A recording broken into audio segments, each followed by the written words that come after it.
When you're approaching a green light that's been green for a long time like this, you have to be careful. So check your center mirror to make sure there's nothing really close to you, and be prepared to stop if it changes. But there has to be a point when you don't stop anymore. So when you get too close to the lights and it starts to change to orange, you need to keep moving, because if you slam your brake, it's not going to be safe.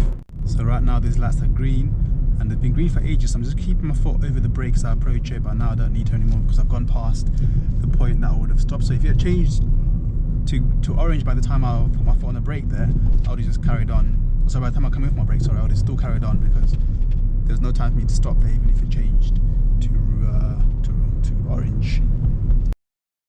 So if you're going straight at a roundabout like this, you want to keep in the left lane, controlled by lights, so I don't have to worry about it when it's green. And then I'm going to keep going through, keeping left the whole time. So I'm not going there and then coming out, I'm keeping left the whole time. Check my mirrors now, signal left, keeping an eye on these lights, still keeping left, and I'm going to check this mirror to make sure this car's not going to get too close to me, and then it's done. So when you're stopping like this, you want to make sure you're giving enough space for the vehicle that's going past. So right now this car in front is moving. I'm just going to check my right mirror.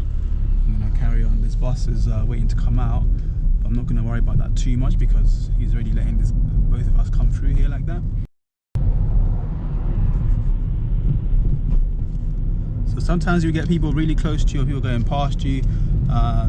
You have to remember what the speed is on that road, so don't get discouraged by that. If somebody's doing that and you know it's 20 miles an hour, don't feel like you're doing something wrong, because just, you know, that's the speed limit of the road. And if you go faster than that just because someone else is putting a bit of pressure on you, you will possibly fail the test, so bear that in mind. On windy days, watch out for things that have been blown into the road, like that little cone there. I'm just going to check my right mirror so I can go around it, and then check my right mirror again because the lanes are merging together now, and that's done. So yeah, watch out for any trees, branches, things like that, especially on windy days. So you're always constantly evaluating what's going on. So even now I'm thinking about that light, how long is it in green for? Is it going to change anytime soon? So I'm just checking my center mirror to make sure no one's really close to me. But once I get here, even if it starts to change, I'm not going to stop. So I've already picked like a point of no return there, so I'll just carry on.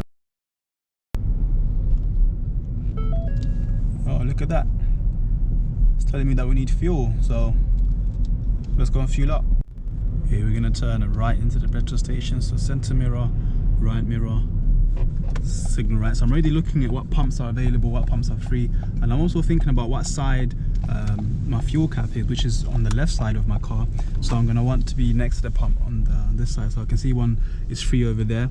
Don't be that guy that parks on this one, just go forward, because then people can use this one when they come behind you. Some people just use that one, but you want to use the one that's further down if possible, and then you just secure the car. So you notice I came in nice and slowly in gear one. Then I use my clutch nice and early to stop it, and so it doesn't go too fast. And then I've secured it, and then make sure you turn the engine off as well here. Some people leave the engines on, but there's lots of warnings saying that you need to turn the engine off.